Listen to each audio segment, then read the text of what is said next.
dulcísima aparición, las montañas recordan como fiel constelación. Gloria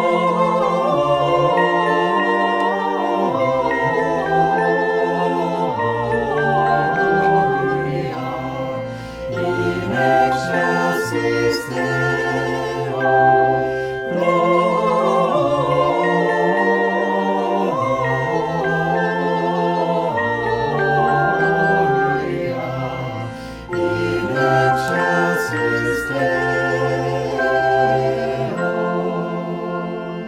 Shepherds, why this jubilee? Why these songs of happy cheer?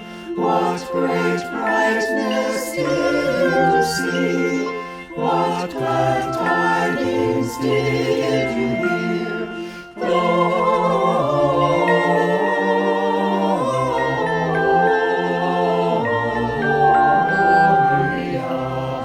In excelsis Deo, Gloria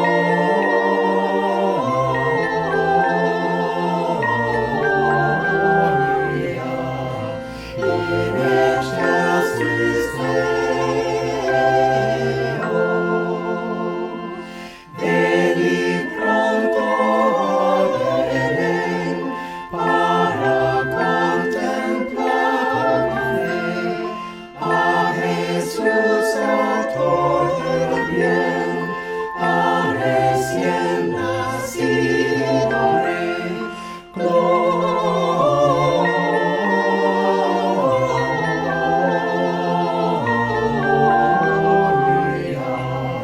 in excelsis Deo.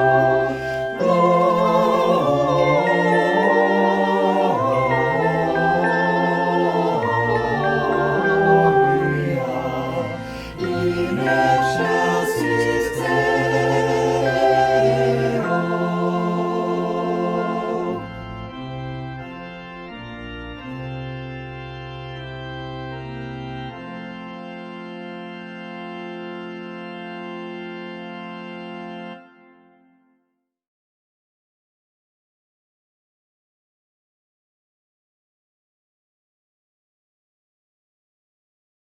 We are joined together, connected as one people, one body, united by the magic that shapes and forms all things, that which is love. Here we join together once more to kindle the flame, to tend to the faith which sustains us, much like the faith which sustained our ancestors of old and will sustain our descendants to come. Here then, let us join our magics together so that we might amplify the love that is embodied in our being together. Let us hold space for this sublime act with song and prayer, bowed heads and uplifted spirits, with wailing and weeping, with shouts of affirmation and dances of jubilation, for they are all welcomed here. May we weave the delicate threads, the growing roots, the shifting soils of our lives, so that we might be transformed, so that we might be inspired, so that we might be held, and so that we might grow alongside the Spirit of life, God eternal, the great magic weaver. Let us work our magic. Let us practice love. Let us be one. For holy is this moment. For holy is our bond with one another. For holy is the world becoming. Amen.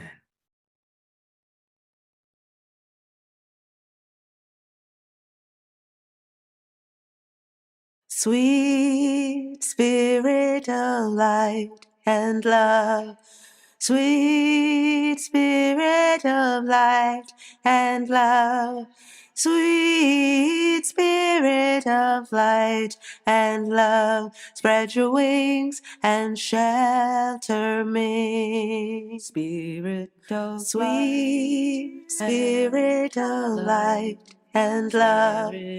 Sweet Spirit of light and love. Sweet Spirit of light and love.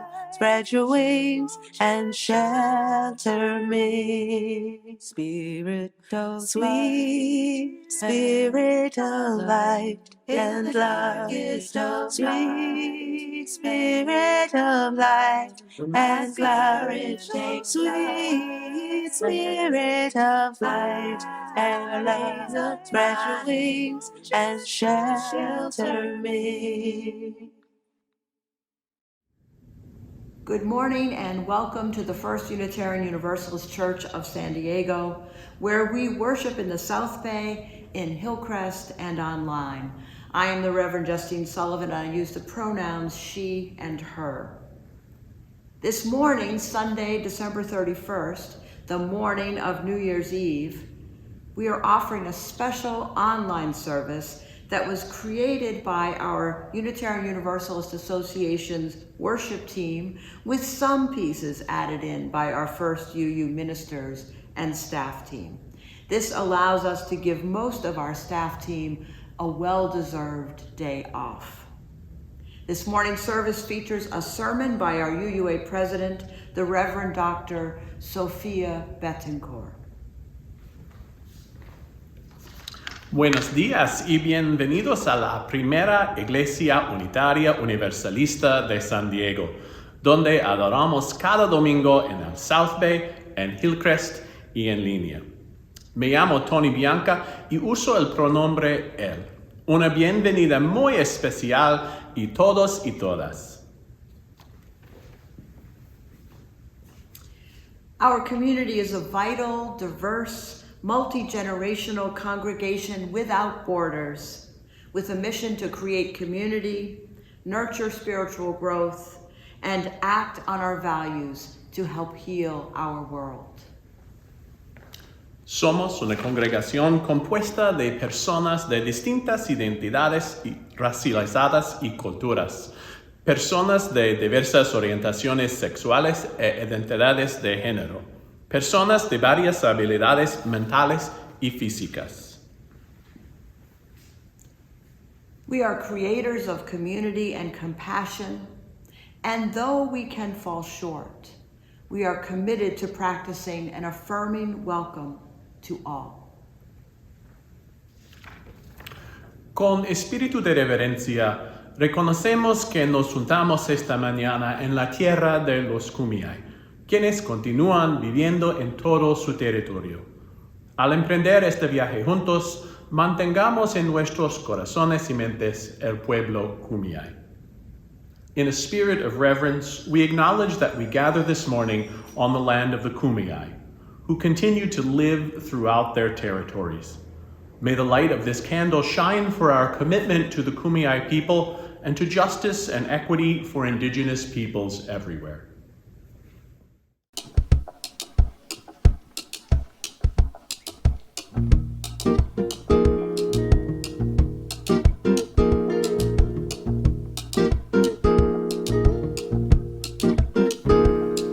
From all who dwell below the skies, let faith and hope with love arise. Let beauty, truth, and good be sung through every land, by every tongue.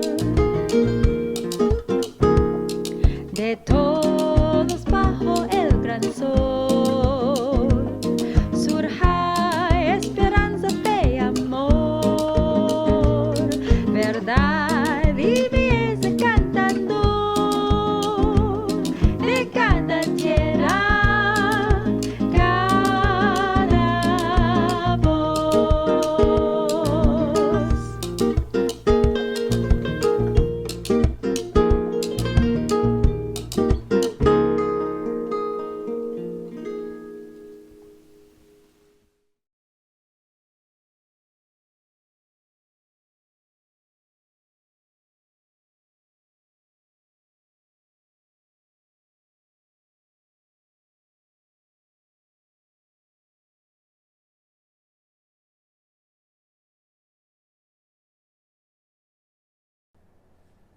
Our story today is adapted from one of my favorite authors, Leah Lakshmi Piepzna Samarasinha, and it is called The Bridge of Flowers.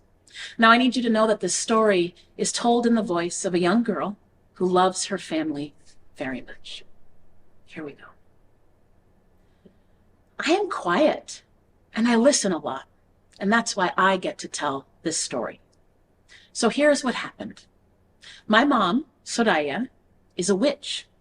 And that means that she listens to people talk and she makes potions for them out of flowers and dirt and rocks and sometimes even spit to help them with their problems. My Papa, Kamau, is a scientist, and they spend a lot of their time looking at tiny pieces of moss under lots of different microscopes. When Mom and Papa fell in love, they planted 2 trees, close enough together that they could be near each other, but far enough apart to have room to grow. So Mom cast a spell, and Papa settled down lots of fertilizer, and the 2 trees grew quickly and really, really tall. Now, Mom and Papa really love each other. They don't always love living together. Right, Soraya has a tendency to leave crystals and lipstick and bacon grease everywhere. And Papa likes clean counters so that the bacon grease doesn't end up in their experiments. They fight about this sometimes. Soraya thinks that bacon grease and crystals and lipstick are part of the magic. Papa says clean counters are magical too. So eventually, Soraya and Kamau decided to live close together, but also apart. And they built houses, tree houses, in those very same trees that they planted when they fell in love. And most importantly, between the 2 houses, they wove a bridge of flowers so you could get back and forth whenever you wanted to. That bridge had roses and sunflowers. It had little yellow flowers whose names I don't remember. It had cactuses, one of which was the parent of my own personal cactus, Agnes. You'll hear more about her later. It was a beautiful bridge, and it allowed us to go back and forth whenever we wanted to see each other. Now, my sibling Kumar, after a while, added a skateboarding ramp to the bridge. They would go to the bridge, do an ollie, land on the ramp, go around and do the whole thing again. It kept our family woven together. Me, I stay inside often, and I journal, and I'm quiet. Sometimes outside is just too much. But late at night, when the whole world is listening, I like to sit in the middle of the bridge and breathe. Now, one day, times got really stressful in the world, and Mom tried to help more and more people, and she picked more and more flowers from the bridge for her potions. And Papa, they were doing more work to try to clean the air, and they took more mosses and lichens from the bridge. They did this work to support the community, and they picked more flowers and more mosses and more lichens. And one morning, when we went outside, we saw that they had picked too much, and the bridge had collapsed. Mom and Papa started fighting about whose fault it was. We just don't have time to deal with this. And they went back to work. This is something parents do sometimes when they're stressed. But Kumar and I didn't think this was okay. Some members of the community suggested that we didn't need a bridge. After all, Soraya had a ramp, Kamau had an elevator. It wasn't as if we couldn't get to each other. But Kumar and I liked the ease of back and forth. What if I left Agnes in the wrong house? What if Kumar needed their backpack? We decided something had to be done. Now, I don't always get along with my sibling, but we talked about it and we strategized and we came up with an idea. So I went to Mom's cabinet, you know, the one she doesn't lock because she trusts us.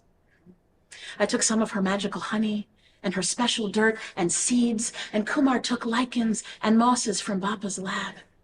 And we came and we brought our hands together and we thought about what we most wanted. We closed our eyes and we wished for that to come back into being. When we opened our eyes, the bridge was back. But it didn't just connect our houses. It connected our houses and our libraries and the place where Soraya and Kamau go for organizing meetings. It connected us to the shelter and the food bank and all around the community. And the bridge was beautiful. So we went to wake up Soraya and Kamau to show them what we had done, but they were already awake. They were up late, working on saving the world. But they came outside with us and saw the bridge, and it was good. So it turns out that I have magic too, even though I'm quiet. Or maybe because I'm quiet, I have magic. And it's good to live with people you love and to sometimes have enough space for yourself and for growth. And the truth is that sometimes when we least know what we're doing, it's when we are at our most magical. And that is the end of our story. This congregation aspires to live into our principles by supporting, engaging with, and forming accountable relationships with local organizations that are working to support growth, save lives, and honor human dignity. Today, our offering will go to our very own South Bay Food Pantry. You may donate in person using the dip jars or donation boxes. If you'd like assistance, please raise your hand. You may also donate online on our church's website, firstuusandiego.org. As always, thank you for your generosity. The following video will highlight some of the ways our pantry volunteers work each week to serve so many families in our community.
Heidi, what do you like about working at the food pantry? I love how we're giving back to the communities, and we're here to serve them, and they really appreciate the food. That's great. Do you come here every week? I do. I love coming here. It's a lot of fun. It's a lot of fun seeing the regulars. We've grown in fellowship, and we've also grown in relationships. I've made a lot of friends here. Yeah. Beatrice, yes. What do you like about working here? I like working here in the Starbucks. Do you like working in the Starbucks? Yes. Yeah. Me gusta trabajar para mi prójimo. Me gusta trabajar. For your neighbors? Presentar el servicio. Nice, nice. Thank you. Stephanie, what do you like about working at the food pantry? This is my first time here, but it's pretty cool so far. I like that I can kill two birds with one stone. I can help out the community, and I can get my college community service out. Let's see. And George, what do you like about working here? Likewise, I like giving back to the community and serving. So. That's fantastic. Are you also here for community college service hours? No, for the Navy. For the Navy. Yes, awesome. This is Maria. Maria, what do you like about working here? I want to do the beginning. I start the vegetable and then they move me here. And then I love it. Why did you come here the first time? And then I heard, oh, we need more volunteers. And then I wake up. And then I get down to the car and then I ask, oh, it's okay if I volunteer today? Oh yeah, proceed. She said, okay, it's okay if I come every Saturday? Oh yes, I'm happy to hear that. She said, wonderful. And then I start that from the beginning. I start volunteering. Fantastic.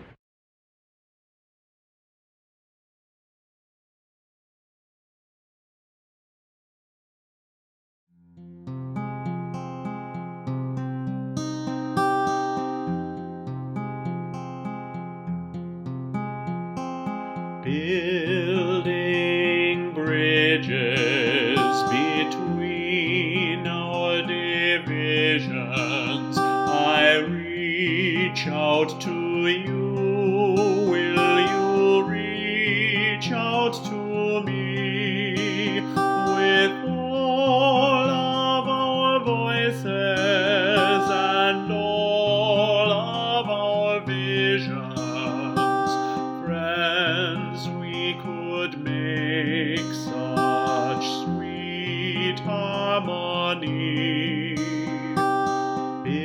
Building bridges between our divisions, I reach out to bridges. Will you reach out to divisions? I reach out to voices and all of our visions. With friends we could make such sweet harmonies. Building bridges between our divisions, I reach out to bridges. Will you reach out to me? I reach out to voices and all of our visions. With friends we could make such sweet harmonies. Friends, we could make such sweet harmony.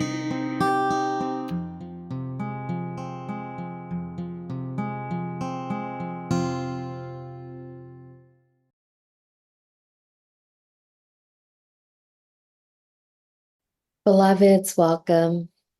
I am the Reverend Sana Said. Join me for a moment of meditation as you are able. Find a comfortable place to meditate. Relax into your meditation posture. Become attuned to what may help you focus as you settle in. Let's begin with some deep breathing. Breathe in slowly. Breathe out. Feel the air fill your lungs.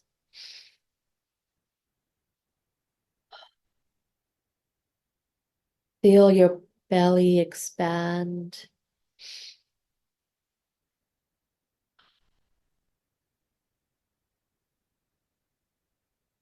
As you continue breathing, I invite you to imagine in your mind a seed. It's a tiny seed deep within the earth. Imagine the seed surrounded by dark soil, but it's comfortable. It is feeling nurtured by the earth and the environment around it. Imagine it's so comfortable, a sprout emerges from it, slightly curling into the earth. It's getting longer. The more the seed feels nurtured, the more it grows. Imagine some roots emerging and lengthening into the earth around it.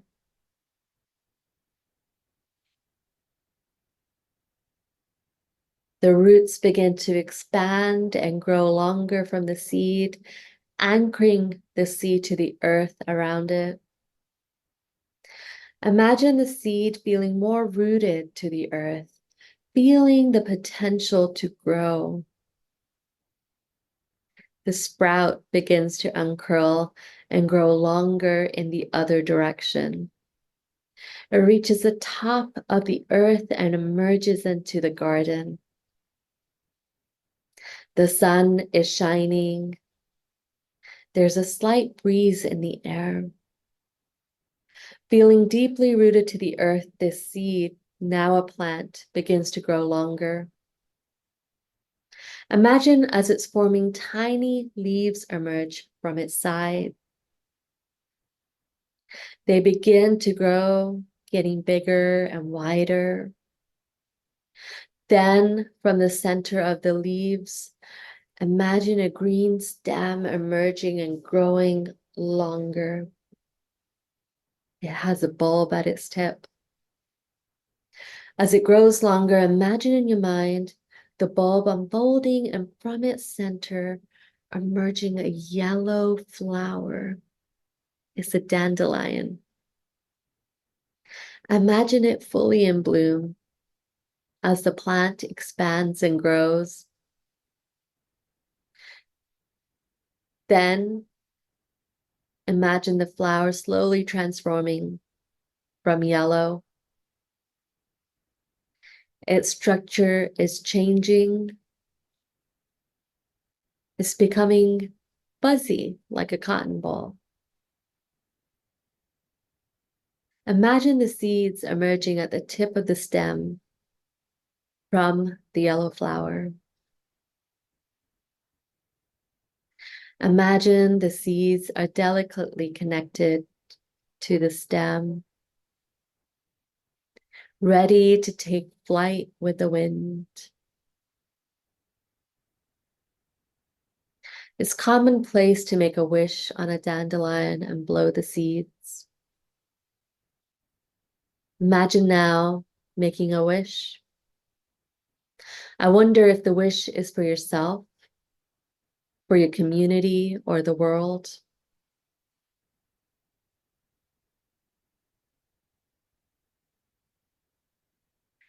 As you finish making the wish in your mind, imagine you gently blow on the seeds and they take flight on the wind, spreading in all directions to begin the journey of growth and transformation all over again, carrying your wishes with them.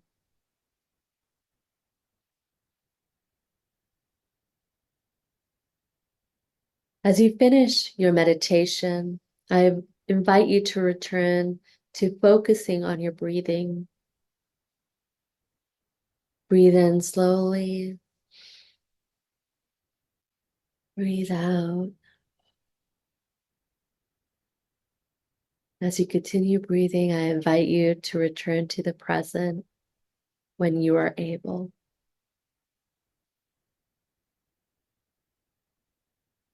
Blessings, friends.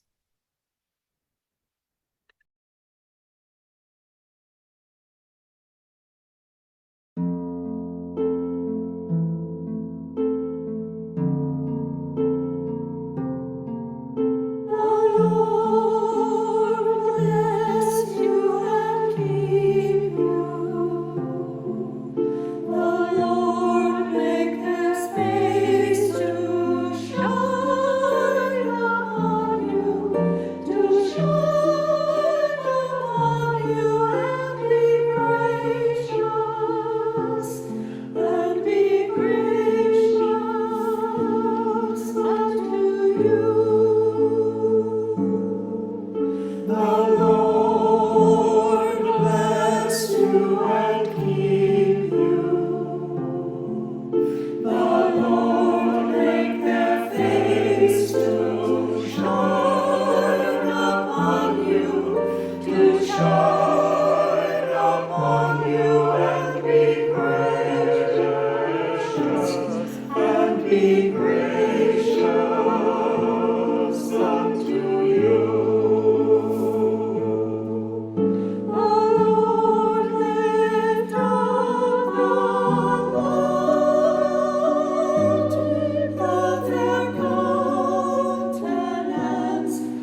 My beloved housemate and chosen family, the Reverend Dr. Devorah Greenstein, has been excited about winter sowing lately. This is the practice of starting seeds outdoors in the winter months, long before most of us think about planting gardens. It's a fairly simple and practical idea. Most gardeners save plastic containers from around the house that we might otherwise recycle, and we prepare them with soil and seeds and lids so they can protect the potential that they house through the coldest months of the year. Why do we do this? Couldn't we look at beautiful pictures and seed catalogs instead and dream of all that we might plant in the spring months? I know that that has long been my personal practice. Why would we follow what for some of us are the winter holidays by tucking tiny kernels of life into unlikely spaces? I've decided to embrace this idea of setting seed long before signs of life will be visible as a type of leaning in to the new year. How many of us, like me, have gotten into a habit of disparagement at the year's turning? I remember holiday ornaments in 2020 that had language I probably shouldn't repeat in the pulpit without good cause, woven into these beautiful snowflakes. I think we still have a small plastic dumpster with flames coming out of the top as a representation of our disparagement and dismay with the year prior. I can't remember if it was 21 or 22. Politics, pandemics, and ideologies have turned what I used to associate with fireworks and other festive celebrations into a kind of creative dismissal of all that has come to pass in the prior 12 months. Don't misunderstand me. I fully embrace the power of humor that allows us to laugh our way closer to hopefulness and possibility. We need more of that. And I'm not here to censor how we keep ourselves going in difficult times. But as often happens in my life, I can hear the echoes of my grandmother's teachings when I get a little too comfortable in how I process all the things. She used to teach me about the magic at the turning of the year, and she encouraged me to do whatever thing I most want to spend my time on or have shape the year to come, just as the clock strikes midnight on December 31st. I think this is related to that tradition of kissing a loved one right at the end of the countdown. Her encouragement reminds me that even in those most difficult years of active quarantine in the face of this ongoing pandemic, there were beautiful things to be proud of that didn't belong in the dumpster fire, for all that it made us laugh in those isolating days. A lot of that pride for me was grounded in the ways that our congregations and communities showed up for one another, showed up for the work of justice. It was grounded in my gratitude for our religious professionals, for our lay leaders and our national UUA staff as they pivoted and resourced and supported us through the unknown. Most are still recovering from that nonstop labor. Beloveds, we leaned into community care in profound ways, and I am so proud of how we continue to do so, even as many of us, though not all of us, experience fewer restrictions in our activities than we did then. We built magical bridges, the very kinds of connections and interdependence that we continue to live into together in new ways. Those bridges between and among us require tending, as does the religious witness that we hold together in the world in common cause. In the story that I shared for today's service, we learned about a family negotiating their relationships to one another in their day-to-day living. In The Bridge of Flowers by Leah Lakshmi Piepsna Samarasinha, she invites us to consider the beauty in how we intentionally maintain our connections to each other and invest in bringing our values to bear in the world. This unique bridge, connecting people across love, across differences in how they approach everyday life Their belief systems and community engagement still allows for the creation of beauty and magic, as beauty and science and magic weave together a path that can be navigated by everyone. It keeps them connected to their children, to their people, keeps them connected even when stress seems to rob them of their joy. I probably don't need to remind you that when times were difficult and two people who loved one another profoundly gave more than they could sustainably give to maintain and support their surrounding communities, the bridge of flowers collapsed. Not only did it collapse, but some outside of their nuclear family discouraged them from rebuilding the bridge. Soraya had a ramp after all, and Kamau had an elevator.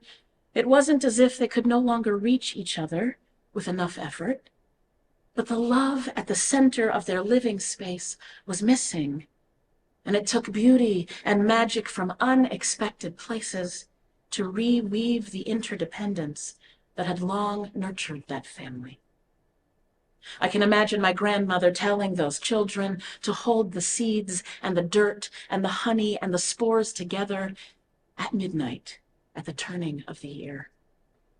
Of course, we still have time to set intentions or to weave magic for 2024, and the purposeful naming of what we most long to turn our focus toward feels important in this story.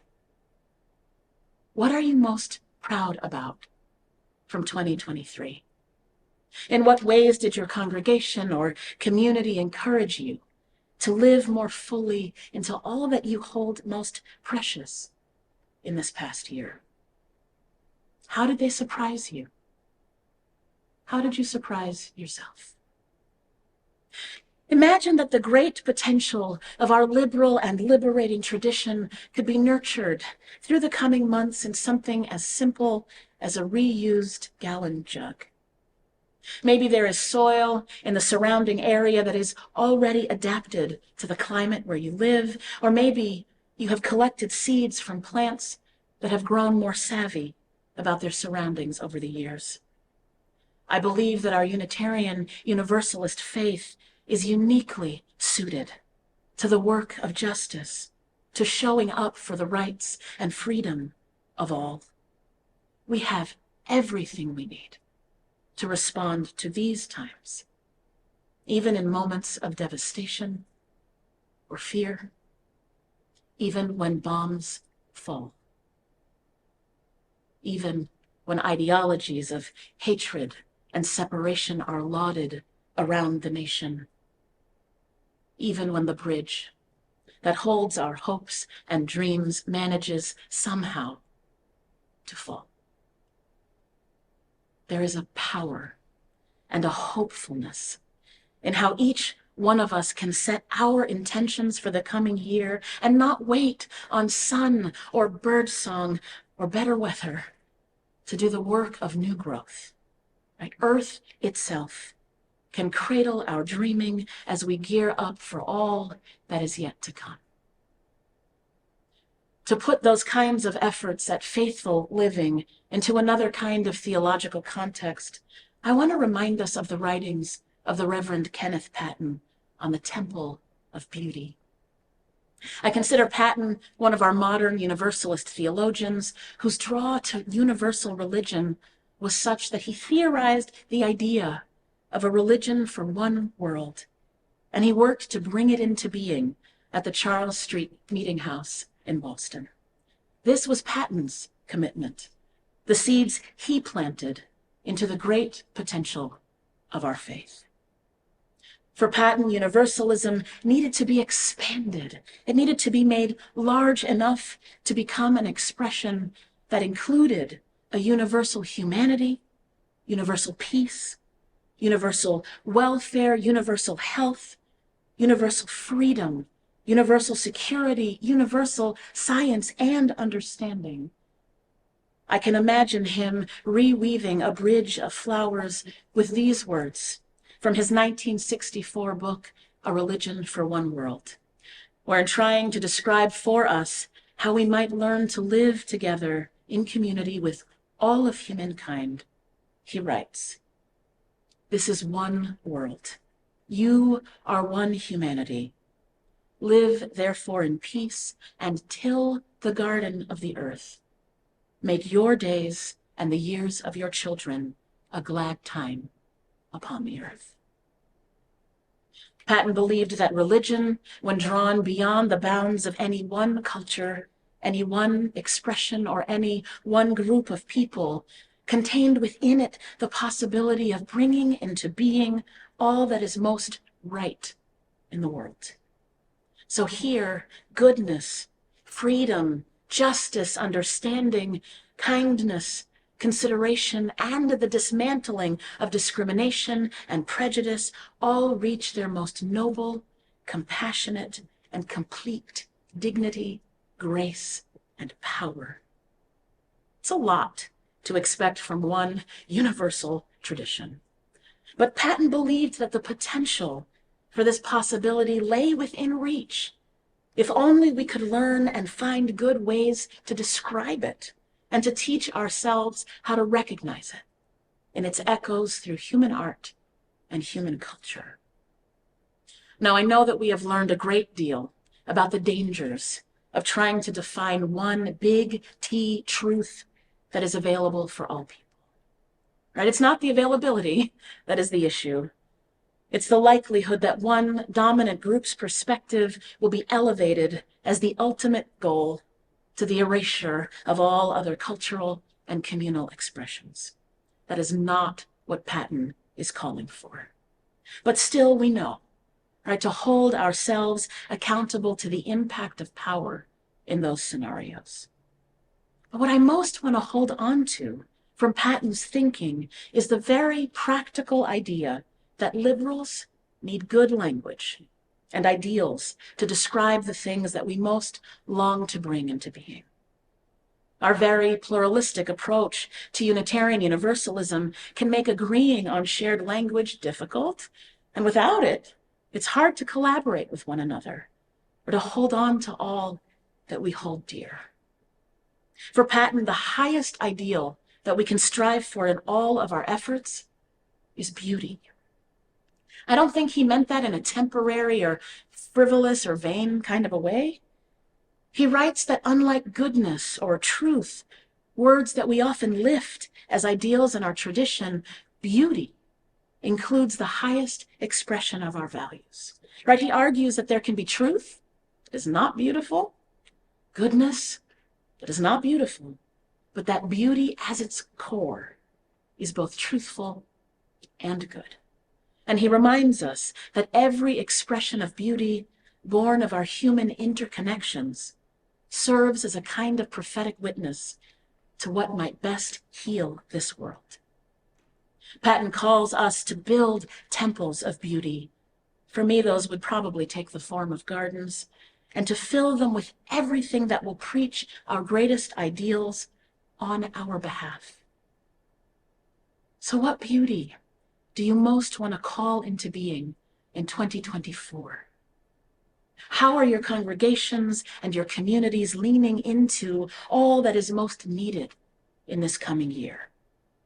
How are you helping to keep those bridges well tended? From the perspective that I am privileged to hold as the president of your Unitarian Universalist Association, I can tell you that there is already a lot to be proud of in our efforts in community. I hear from our field staff that care for each other far beyond the bounds and the limits of Unitarian Universalism remains the bedrock of this faith. I hear from our organizing strategy team again and again as they work with partner organizations around the country that they are thanked for the ways that UUs serve as the dependable core of volunteer efforts for justice in their communities. I get to witness the ways in which our national level volunteers all across our tradition give their very best to keeping the values and the ideals of Unitarian Universalism alive in the world. And sometimes I get to sit with a few of you in small groups, where I'm told again and again how this faith saves lives. Beloveds, I'm not here to tell you what seeds to plant in the coming year. I can tell you some of mine. In this shared ministry and with the wisdom of so many others by my side, I am tucking the seeds of climate justice into my winter sowing this year. Alongside it go the seeds of democratic strategy, bodily autonomy, and decriminalization. With your dedicated national staff, I get to plant seeds of accountability in ministry and congregational life, seeds of leadership development, resource production, ministry with youth and families, and greater equity among our religious professionals writ large. Together, we will continue to sow seeds that protect the most vulnerable among us, and together we will UU the vote again in this coming year. The garden of my dreams is born of the great potential that I know lives at the heart of this faith, and the love that we call into being at the center of it all is more than enough to help our dreaming bear fruit. Loves, these have been challenging times, and the beauty that we bring into being together will be enough. May 2024 shower you in blessings, and may you in turn take those blessings and share them in the world.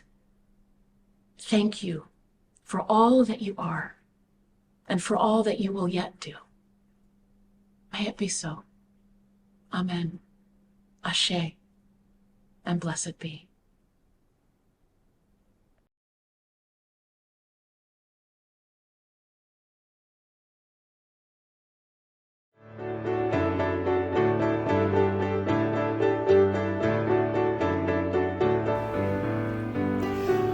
Two sturdy oaks,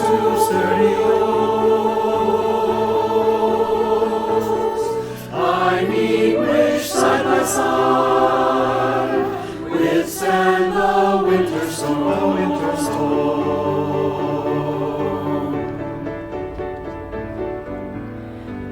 And spite of wind and tide, row up the meadows bright, for both are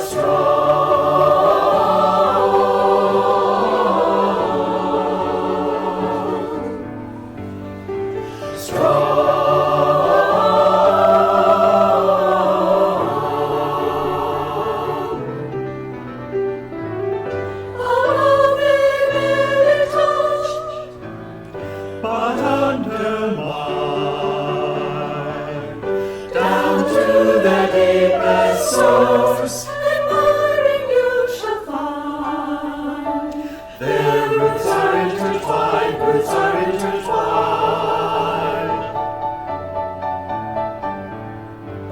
Their roots are intertwined,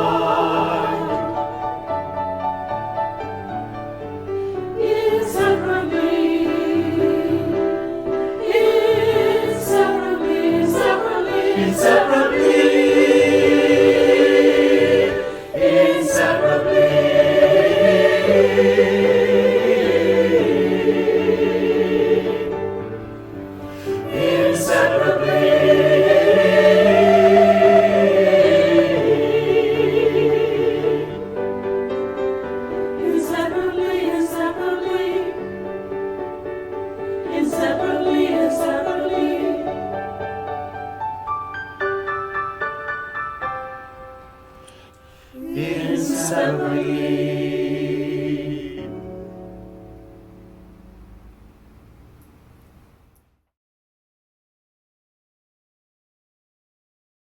As we go forward from here, may we be ever open to the beauty that is all around us.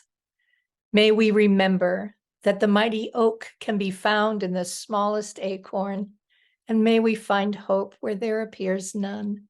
This is part of life's magic, that is all around us.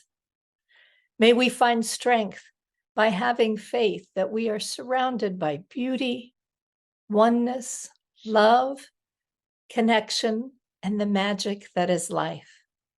Let this connectedness carry us into our next becoming. Keep love and hope alive.